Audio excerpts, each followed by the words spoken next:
दोस्तों, हम 21वीं सदी के भारत के लोग हैं, जहां हर सुविधा हमारी उंगलियों पर है।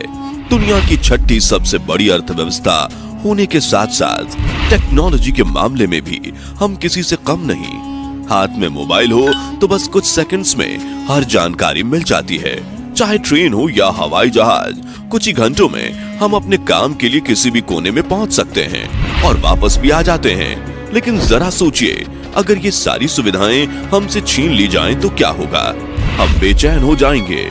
ऐसा लगेगा जैसे हमारी जिंदगी मुश्किल हो गई।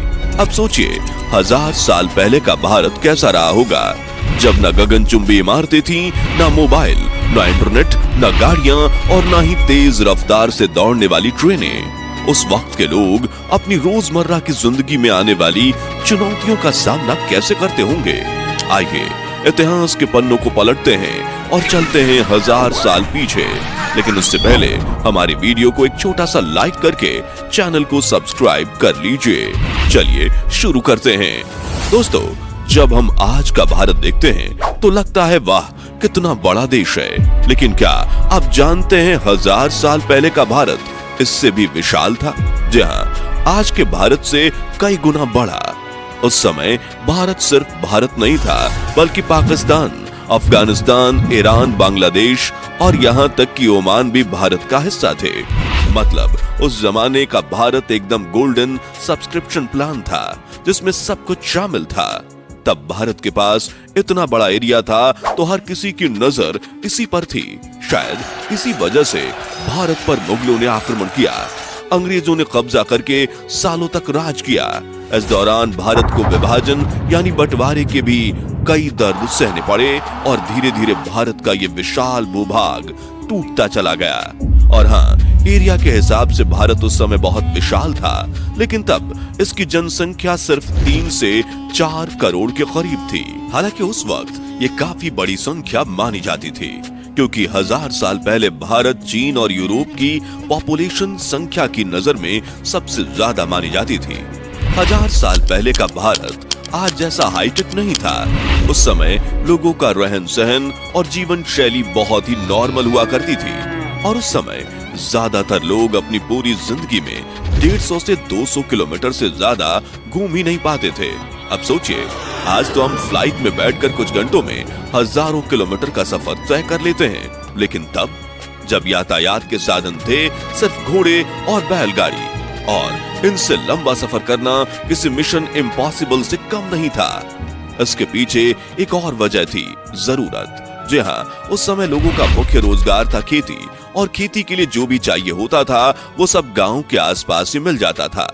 न शॉपिंग मॉल थे, न ऑनलाइन ऑर्डर का झंझट। मतलब सब कुछ ऑल इन वन पैकेज के साथ अपने गांव में ही मिल जाता था। लेकिन कहानी यही खत्म नहीं होती। तब देश पावर कॉम्प्लेक्स से जूझ रहा था। कोई भी राजा इतना ताकतवर नहीं था कि पूरे देश को एकजुट रख सके। नतीजा ये हुआ कि हमारे देश की सीमाएं कमजोर पड़ गईं, और इसी कमजोरी का फायदा उठाया मुगलों ने। आक्रमण पर आक्रमण हुए और धीरे धीरे देश मुगल सल्तनत के अधीन हो गया। 9वीं सदी के अंत में भारत के इतिहास ने एक नया मोड़ लिया, जब पहली बार किसी विदेशी गुट ने अफगानिस्तान के रास्ते भारत पर आक्रमण किया। उस दौर में ये देश छोटे छोटे राज्यों में बटा हुआ था। पल्लव, चोल, राष्ट्रकूट और चालुक्य जैसे कुछ राजवंश जरूर ताकतवर थे, लेकिन पूरे देश पर शासन करने का सपना कोई नहीं देखता था। यही हमारी सबसे बड़ी कमजोरी थी, जिसे मुगलों ने पहचान लिया। 11वीं सदी के आखिर में मोहम्मद गोरी ने भारत के आखिरी राजा पृथ्वीराज चौहान को हराकर उनके शासन का अंत किया। उसके बाद उत्तर भारत पूरी तरह से मुगलों के कब्जे में आ गया। उत्तर भारत की भूमि उपजाऊ थी, जो इसे आर्थिक रूप से महत्वपूर्ण बनाती थी। यह इलाका न केवल खेती में संपन्न था, बल्कि व्यापार के लिए भी बहुत जरूरी था। यही क्षेत्र भारत को चीन, यूरोप, रूस और सेंट्रल एशिया से जोड़ता था। और दिल्ली तो व्यापार और सत्ता का केंद्र थी। हर शासक का सपना होता था कि वह दिल्ली पर राज करे। अब आप सोच रहे होंगे कि जब उस समय भारत को यह सब झेलना पड़ा तो इसे सोने की चिड़िया क्यों कहा जाता था? तो आपकी जानकारी के लिए बता दें, 1000 साल पहले भारत आर्थिक रूप से बहुत खुशहाल था। उपजाऊ जमीन, बिजनेस नेटवर्क और सांस्कृतिक धरोहर ने भारत को दुनिया के सबसे अमीर देशों में से एक बना दिया था। आज हम बात करते हैं जीडीपी और एक्सपोर्ट की, तो हमें लगता है कि भारत आज आर्थिक मोर्चे पर चीन से काफी पीछे है। चीन आज ग्लोबल मार्केट में सबसे बड़ा खिलाड़ी है, चाहे एक्सपोर्ट हो या फिर जीडीपी। लेकिन दोस्तों, आपको जानकर हैरानी होगी कि 1000 साल पहले की तस्वीर बिल्कुल उलट थी। उस समय पूरी दुनिया में होने वाले कुल एक्सपोर्ट का 30% हिस्सा अकेले भारत का था, वहीं चीन 25% पर था और यूरोप बस 11% पर सिमटा हुआ था। भारत खास तौर पर कपड़ों, मसालों और खाने पीने की चीजों के एक्सपोर्ट में सबसे आगे था। मसालों की बात करें तो भारत की पहचान ही मसालों से थी। यहाँ इतने किस्म के मसाले मिलते थे कि यूरोपीय देशों को इसकी खुशबू खींच लेती थी। आज भी यूरोप में भारतीय मसालों का जिक्र बड़े चाव से होता है। कहते हैं भारतीय खाने में मसालों का जादू है। लेकिन दोस्तों, ये कोई नई बात नहीं है। मसाले हमारे डीएनए में हैं। हम आज से नहीं, बहुत प्राचीन समय से मसालों का यूज करते आए हैं। 1000 साल पहले की लाइफस्टाइल आज के मॉडर्न लाइफ से बिल्कुल अलग थी। उस वक्त लोग ग्रामीण जीवन को प्राथमिकता देते थे। कुल आबादी का सिर्फ 10% हिस्सा शहरों में बसता था, बाकी 90% लोग गांवों में रहकर ही अपनी सादगी भरी जिंदगी जीते थे। गांव की लाइफस्टाइल बहुत सरल और आत्मनिर्भर हुआ करती थी। ज्यादातर लोग खेती पर डिपेंडेंट थे, इसलिए हर गांव में पानी की व्यवस्था बहुत जरूरी थी। जहां नेचुरल तालाब थे वहां जीवन आसान था, लेकिन जहां तालाब नहीं थे वहां लोग खुद तालाब बनवाते थे ताकि बारिश का पानी उसमें इकट्ठा किया जा सके। खेतों की सिंचाई का मुख्य साधन बारिश का पानी हुआ करता था। हर गांव अपने आप में अनोखा और खास हुआ करता था। आपको बता दें, उस समय के बाजार भी बड़े दिलचस्प हुआ करते थे। हालांकि आज की तरह शॉपिंग मॉल या ऑनलाइन डिलीवरी का जमाना नहीं था, फिर भी गांव में छोटी मोटी दुकानों में जरूरत की चीजें जैसे कपड़े, मसाले, खाने का सामान, इत्र और पूजन सामग्री मिल जाती थी। इन्हीं बाजारों की सादगी और आत्मनिर्भरता उन्हें बहुत खास बना देती थी। उस समय लोग सामान खरीदने के लिए सिर्फ पैसे का इस्तेमाल नहीं करते थे, बल्कि अगर किसी के पास मुद्रा नहीं थी तो वो अपने सामान के बदले कुछ और चीज दे देते थे, जैसे कपड़े खरीदने के लिए गेहूं या फल के बदले चावल। ये तरीका बहुत आम था और बिजनेस को आसान बनाता था। अब बात करें न्याय व्यवस्था की, तो उस समय पंचों का बहुत बड़ा हाथ था। हर गांव में एक पंचायती व्यवस्था होती थी, जहां गांव की छोटी मोटी समस्याओं का समाधान पंच करते थे। पंच आमतौर पर वे लोग होते थे जिनका गांव में अच्छा रुतबा और सम्मान था। भले ही हर गांव किसी न किसी राजा के अधीन होता था, लेकिन गांव की ज्यादातर समस्याएं राजा तक नहीं पहुंच पाती थी, जिनका समाधान पंचों के फैसलों से ही कर दिया जाता था।